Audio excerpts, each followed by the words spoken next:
terkadang juga mengatur stok barang seringkali menjadi tugas yang membingungkan bagi para UKM. Halo jagoan, selamat datang lagi di Jagoin UKM. Jago bisnisnya, ngalir cuannya. Perkenalkan, saya Dinda Apriliantari. Sebagai pelaku bisnis, pasti tidak asing lagi dengan istilah pergudangan, bukan? Pergudangan yang efisien dan teratur merupakan salah satu faktor kunci kesuksesan bagi bisnis dalam mengelola stok barang yang tersedia. Pernahkah kamu memikirkan strategi tentang logistik penyimpanan dan pengiriman produk? Hal ini biasanya dilakukan di ruangan besar yang disebut gudang. Nah, biasanya ini adalah ruang besar yang dibuat dengan hati-hati untuk menyimpan inventaris kamu. Perangkat lunak yang digunakan untuk mengelola gudang menjadi lebih efektif dan efisien, yang disebut dengan sistem manajemen gudang. Tapi saya nggak punya ruangan besar untuk menampung semua stok barang saya, gimana dong? Tenang, itulah kenapa konten ini dibuat. Ingat, manajemen pergudangan yang baik akan membantu meningkatkan efisiensi operasional, mengurangi biaya, dan juga meningkatkan kepuasan pelanggan. Namun, bagi kita yang baru memulai bisnis, membuat gudang langsung akan sangat membutuhkan modal yang sangat besar. Apalagi produk yang kamu jual adalah barang-barang yang mudah rusak atau yang butuh penanganan khusus. Nah, terkadang juga mengatur stok barang seringkali menjadi tugas yang sangat membingungkan. Disinilah peran mengenal manajemen pergudangan sangat penting. Daripada makin bingung, kali ini aku langsung interview aja salah satu praktisi yang akan memberikan pengetahuan mengenai manajemen pergudangan. Langsung aja kamu tonton video berikut ini. Tapi sebelum itu, jangan lupa dulu untuk like, komen, dan subscribe channel YouTube Getty Media. Karena kita akan bahas banyak hal terkait tips dan trik untuk para pelaku UKM. Halo jagoan, selamat datang di Jagoin UKM. Kembali lagi bersama kita di sesi talk show kali ini dengan narasumber hebat kita, yaitu Bapak Nalan Husatoid. Ya, Bapak, selamat pagi. Selamat pagi. Baik. Gimana perjalanan ke sini, aman Pak? Aman, pagi masih lancar. Boleh. Baik, untuk kita spill aja nih ya sedikit-sedikit mengenai pembahasan kita itu apa sih, yaitu pentingnya fulfillment center bagi pertumbuhan UMKM ya gitu. Jadi proses fulfillment ini dari awal sampai akhir ya, untuk meningkatkan kepuasan pelanggan ya melalui sistematis yang terbaik gitu ya. Baik, untuk sebagai pembuka ini kalau boleh tahu gudang itu apa sih, dan bagaimana pentingnya manajemen gudang dalam kesuksesan operasi dalam berbisnis gitu. Oke, terima kasih ya Dinda. Jadi sedikit saya informasikan terkait dengan bisnis kita di ATT Group, godang.com. Jadi kita itu bisnisnya fulfillment dan B2C. Jadi B2C dan B2B gitu ya. Nah, terutama untuk yang mungkin yang lebih terkait dengan UKM itu adalah fulfillment. Nah, jadi fulfillment ini adalah servis kita ke customer yang lebih ke B2C. Nah, terkait dengan tadi manfaat gudang dengan dikaitkan dengan fulfillment, dengan kepuasan pelanggan, ya memang gudang itu sangat diperlukan ya, karena sekarang kan UKM itu banyak berkembang dan ordernya itu makin lama makin banyak. Dan tentunya mereka akan susah untuk mengatur, manage untuk barangnya. Jadi kalau di handle sendiri itu akan lebih repot. Nah, dengan adanya gudang ini kita membantu UKM untuk mempercepat prosesnya, mulai proses pengiriman barang, pengambilan barang dan sebagainya, sehingga dari sisi UKM mereka bisa lebih optimal, lebih efisien untuk biaya operasionalnya gitu. Dan ujung-ujungnya nanti ke kepuasan pelanggan untuk mempercepat proses juga untuk pengiriman barang, karena kadang-kadang kalau di handle sendiri barang yang makin banyak itu biasanya akan lebih lama untuk cari dan mungkin butuh waktu lama, dan itu memperlambat proses untuk pengiriman barang. Itu. Karena kan ya Pak ya, sebagai UKM juga atau UMKM yang mungkin masih mempunyai rumah produksinya juga dan mungkin penyimpanannya sudah nggak cukup gitu. Kalau misalnya beli sendiri kan sangat mahal ya kalau dibilang gitu ya. Mending langsung aja gitu menempatkan gitu. Nah, seperti yang kita ketahui, dampaknya itu apa sih Pak kalau misalnya kita dapatkan dalam mengelola gudang yang efisien gitu? Oke, dampaknya sangat besar ya kalau misalnya memang kita diserahkan ke yang ahlinya lah gitu. Kita ahlinya pasti ujungnya ke kepuasan pelanggan. Nah, yang pertama bisa dari proses saja kita untuk di gudang kita punya sistem ya, punya sistem untuk penempatan barang, bagaimana mempercepat untuk productivity untuk mengambil barang dan sebagainya gitu. Jadi kita prosesnya itu sangat efisien dan cepat. Tentu ujung-ujungnya akan ke UKM itu biayanya lebih efisien, mempercepat proses dan bisa manage juga barangnya yang under stocking atau overstocking ya. Karena kita ada sistem ya yang bisa melihat barang itu stoknya, inventorinya berapa di waktu di real time gitu. Jadi memang ya lebih efisien juga dari sisi stok gudangnya gitu, stok barang segala macam. Oke, berarti ada semua ya, sistemnya itu sudah tertata gitu ya. Sudah, jadi nggak perlu lagi repot-repot, barang saya di mana, barang saya di sini, yang tipe ini di mana, yang tipe ini di sini. Jadi udah ada sistematis di situ, luar biasa sekali. Terus bagaimana tuh Pak proses untuk fulfillment-nya dari gudang ini ya, terkait dengan penerimaan barang dan juga pengirimannya itu seperti apa, ada nggak sih? Oh ada, jadi di kita itu kita ada WMS, ada WMS, Warehouse Management System ya. Jadi di WMS kita juga kasih akses untuk customer untuk melihat sistem. Jadi namanya customer portal. Nah, customer portal ini customer bisa mulai dari info barang yang akan masuk, terus cek barang inventarisnya secara real time, dan juga untuk kalau misalnya ada order gitu, ada order itu bisa masuk sistem. Jadi kita mengurangi proses manual. Jadi kalau ada proses manual biasanya ya human error pasti ada. Nah, ini kita memperkecil human error gitu. Nah, dari situ nanti customer akan order barang ke kita, nanti langsung kita proses di sistem. Di sistem itu baik langsung dari, kalau misalnya dari sistem tadi langsung masuk ke sistem kita, nanti di tim outbound kita akan proses untuk outboundnya. Nah, dari proses inboundnya nanti dari tim kita akan masuk lihat sistem, oh ini barang yang akan masuk gitu ya. Nanti barang sudah datang, dicek kondisinya, terus dimasukkan ke sistem dan dimasukkan ke lokasi. Nah, lokasi itu juga ada di sistem gitu, dan kemudian di inventory. Nah, di inventory kita bisa lihat barangnya itu ada di mana. Nah, itu tadi mempercepat proses untuk ambil barang. Dan untuk outboundnya, nah outboundnya juga begitu ada order itu langsung ini barang ini diambil di mana gitu. Jadi nggak usah harus cari-cari, harus keliling-keliling gudang gitu. Betul. Karena sangat besar sekali ya kalau bisa dibilang gudang itu. Jadi si UKM ini juga tergolong enak, kayak efisien juga ya. Jadi tahunya cuma produk aja gitu, produksi. Untuk penyimpanan barang dan sampai pengiriman pun sudah terrealisasikan, bahkan order yang masuk pun sudah ada ya dalam sistem. Luar biasa sekali. Nah, bagaimana cara gudang ini sendiri memastikan bahwa produknya itu aman dan nggak bakal rusak gitu? Oke, nah di kita memang kita sudah ada alokasi-alokasi di area gudang. Jadi memang tergantung dari jenis barangnya nih. Barang customer ada yang harus disimpan di suhu ruangan, ada yang harus disimpan di suhu pendingin gitu. Nah, itu kita ada fasilitasnya gitu. Jadi kita kalau misalnya kayak vitamin, kayak ada obat-obat gitu, itu disimpan di suhu tertentu, suhu AC misalnya ya. Nah, itu kita ada ruangannya. Jadi untuk memastikan produk customer itu aman dan clear gitu ya. Iya, betul-betul. Luar biasa sekali ya. Saya pikir gudang ini cuman kayak yang mungkin para jago juga berpikir yang sama seperti saya kali ya, cuman gudang tok gitu biasa. Tapi ternyata perbedaan produknya juga beda juga tempat penyimpanannya ya, luar biasa sekali. Kita pastikan itu memang sesuai dengan peruntukannya gitu. Jadi ada, nah kita juga bagi kan kadang-kadang ada produk yang tidak boleh berdampingan gitu. Misalnya produk makanan dengan produk misalnya ada sabun segala macam. Nah, itu kita atur juga tempatnya supaya tidak mempengaruhi satu yang lain.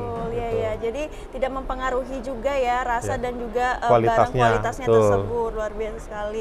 Jadi ada step by stepnya, para jagoan nggak usah khawatir nih kalau Ya. misalnya wah barang saya ini jangan dipisahkan sama ini ya, jangan udah diatur semua ya Betul. para jagoan luar Ya. biasa. Nah, apa sih yang membedakan layanan gudeg ini dengan gudang-gudang lainnya pada umumnya gitu? Oke, nah bedanya dengan yang lain, nah kalau di kita biasanya untuk di gudang itu yang penting adalah inventory akurasi. Jadi seberapa cocok antara sistem dengan aktual yang dari lapangan. Nah itu mempercepat proses. Nah kalau inventorinya berantakan itu akan pengaruh ke semua. Jadi waktu pickingnya lama, waktu ambil barangnya lama, harus cari-cari barang gitu ya. Customer akan komplain. Nah, bahkan mungkin kalau dari online itu bisa melewati batas waktunya. Nah, di kita juga seperti saya info tadi, kita kasih akses ke customer untuk melihat sistemnya gitu. Jadi mereka bisa lihat stoknya kapan aja. Jadi kalau misalnya mereka lihat, oh ini barangnya sudah perlu reorder, nah itu bisa lihat gitu. Jadi mereka bisa download kapan aja gitu dan bisa masukkan order barang lewat melalui sistem, dan juga kalau misalnya ada informasi barang yang masuk bisa masukkan ke sistem gitu. Nah saat ini inventory akurasi kita biasanya customer kita kasih 99,9%. Jadi memang sangat akurat ya. Sangat Jadi akurat. yang customer yang datang ke kita biasanya ada beberapa yang keluhannya di tempat sebelumnya, yaitu inventorinya kurang bagus, layanannya lambat. Nah itu karena kita semuanya rapi, dan itu kita selalu memenuhi SLA dari customer gitu. Wah, ini sudah menjawab pertanyaan saya berikutnya Betul. nih malah. Betul. Kayak pengolahannya seperti apa? Pernah nggak sih ada kekurangan stok barang ataupun case yang rusak gitu? Tidak ada sama sekali. Oh itu pasti ada, itu pasti, tapi tetap kita laporkan ke customer. Jadi memang ya namanya di gudang kadang-kadang ada itu barang customer yang mungkin ada yang expired, ada busuk segala macam. Nah itu kita info customer gitu. Jadi kita penanganannya selalu rapi gitu. Tapi hampir tidak ada sih kalau untuk kasus-kasus yang barang-barang rusak sih. Jadi berarti sejauh ini untuk kisah suksesnya para customernya Betul. cukup senang ya gitu dengan Iya. adanya layanan gudeg Betul. ini gitu. Nah baik, untuk pertanyaan selanjutnya ini bagaimana sih untuk struktur biaya nih Pak ya kan? Oke. Karena kita tahu sendiri bahwa gudang ini bukan merupakan hal yang kecil ya dalam biaya. Untuk layanan gudang kita, jadi biaya itu biasanya ada 3 komponen besar untuk biaya gudang. Itu adalah handling in untuk barang masuk, karena barang masuk itu kita cek satu persatu secara detail gitu ya. Baru handling in, baru nanti ada storage, inventory, ya biaya sewa gudangnya. Terus yang ketiga adalah handling out untuk barang keluarnya. Jadi barang keluar itu kan kita ada proses mulai picking, terus kita checking, kita labeling, dan kita packing, dan kita kirim ke customer. Nah itu 3 komponen besar untuk biayanya. Nah mungkin ada lagi kadang-kadang customer minta, oh saya nih ada perlu label untuk BPOM gitu misalnya, untuk gitu makanan. ya, betul. Nah kita bisa bantu, itu masuk ke value added service kita gitu. Jadi ada labeling, terus ada bundling juga. Kadang-kadang customer mau promosi gitu ya, ada 2 produknya yang mau disatuin karena ada promosi. Itu kita juga ada proses fast-nya, service, valued service gitu. Luar biasa. Gitu, macam-macam sih gitu. Oke, nah ngomong-ngomong soal servis nih, berarti Ya. bukan hanya sekedar menyimpan barang dan Betul. memelihara barang doang ya, Ya. barang customer, tapi ada juga servis yang lain seperti apa nih Pak? Salah satunya gitu. Ya, kita Yang tadi servis disebutkan. yang lain tuh selain di gudang kita ada servis transport juga. Jadi kita membantu customer untuk mengirimkan barangnya juga gitu. Jadi kita selain punya unit juga sendiri, tapi kita juga ada untuk yang pengiriman untuk yang kurir ya, kita ada kerjasama dengan last mile, dengan kurir seperti JNE, SAP Express, Si Cepat gitu. Jadi customer kalau misalnya ini minta kirim barang, oke mau pakai apa, kita sudah kerjasama. Jadi kita sudah API, Jadi sudah nggak integrasi. usah khawatir ya, Nggak khawatir. sudah Gitu. dan juga pengirimannya juga sudah bersama ahli-ahlinya juga ya, kayak Betul, brand-brand kita yang bekerja udah sama. besar betul. Iya. Nah oke, sebagai UMKM nih atau mungkin para jagoan yang mau mendaftar mungkin, apa sih dokumen dan persyaratan yang harus dilakukan gitu? Nggak banyak sih kalau untuk kita. Yang penting ada, kalau untuk badan usaha ada badan usahanya dan NPWP gitu ya. Itu aja sih. Nanti NIB ya Pak ya? ya NIB Oh, segala iya. macam. Nah itu nanti kita ada kontrak kita buat dengan customer. Jadi biar kita sama-sama enak. Kalau ada kontrak kan ya kita sama-sama terlindungi ya, gitu. Kalau ada hal-hal yang tidak diinginkan seperti Jadi itu aja, nggak banyak. Jadi nggak rumit juga ya persyaratannya ya para jagoan, cukup NIB saja sama Iya. NPWP dan Iya. juga langsung datang aja ke lokasi ya gitu Betul, kalau boleh betul. gitu. Nah terakhir nih Pak, untuk menutup diskusi kita yang sangat luar biasa ini, Iya. kalau misalnya ada yang mau daftarnya di mana sih? Oke, nah kita tuh ada website www.godang.com ya, gitu sini ya. teman-teman. Godang.com, nanti di situ ada WhatsApp-nya, bisa langsung hubungi kita situ kalau misalnya ada pertanyaan, ada yang diminta, nanti kita bisa nanti tim kita nanti akan hubungi, jadi bisa tinggalkan message pesan di situ juga. Luar gitu. biasa. Oke, ada pertanyaan nih ternyata, silakan. Oke, ya itu juga salah baik. satu keunggulan kita.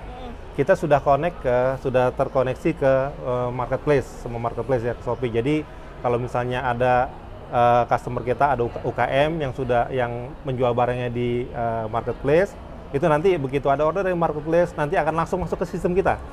Gitu. Nanti begitu ada order masuk ke sistem kita, itu kita proses langsung.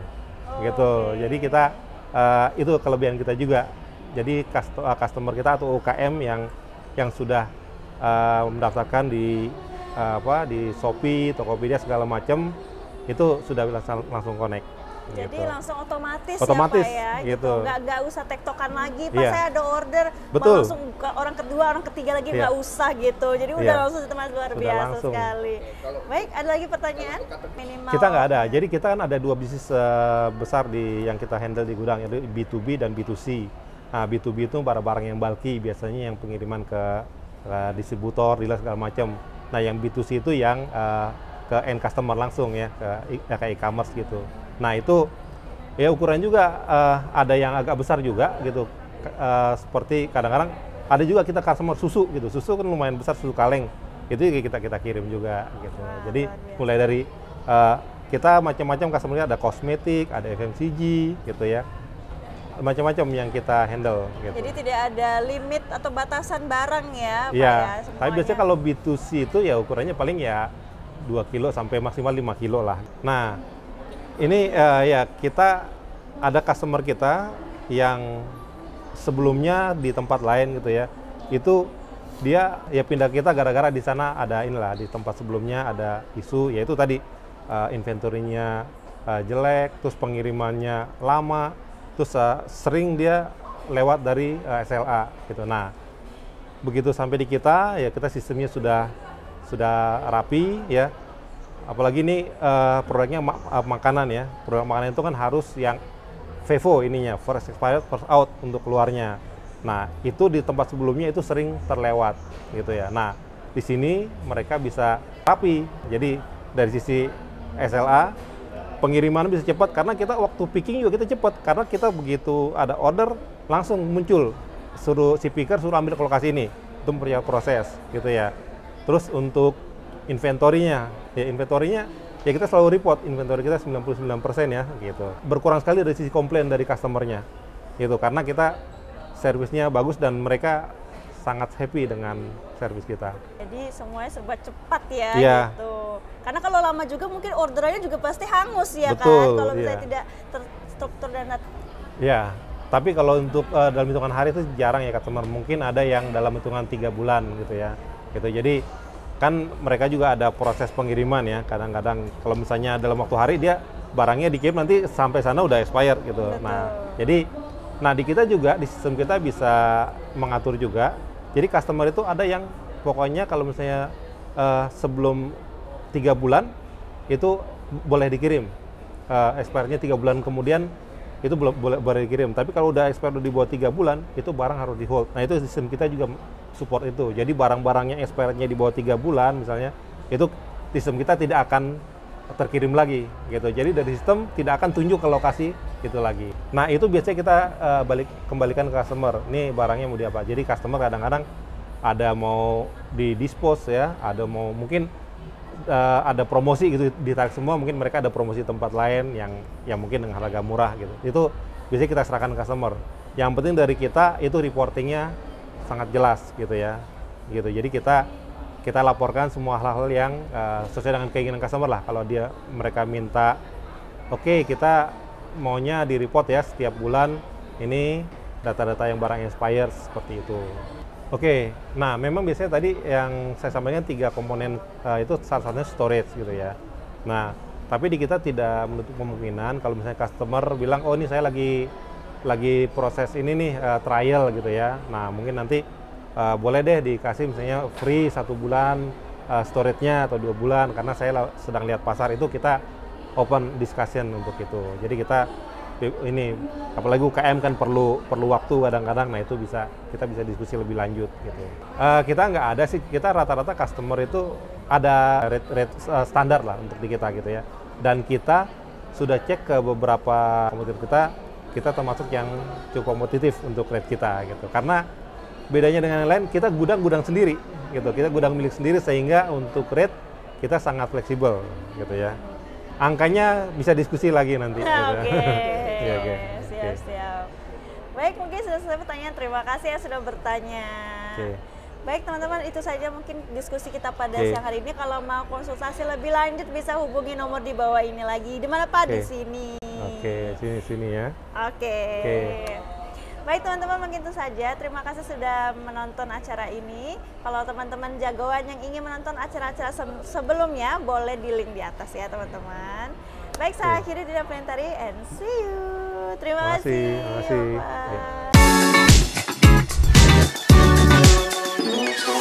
Gimana?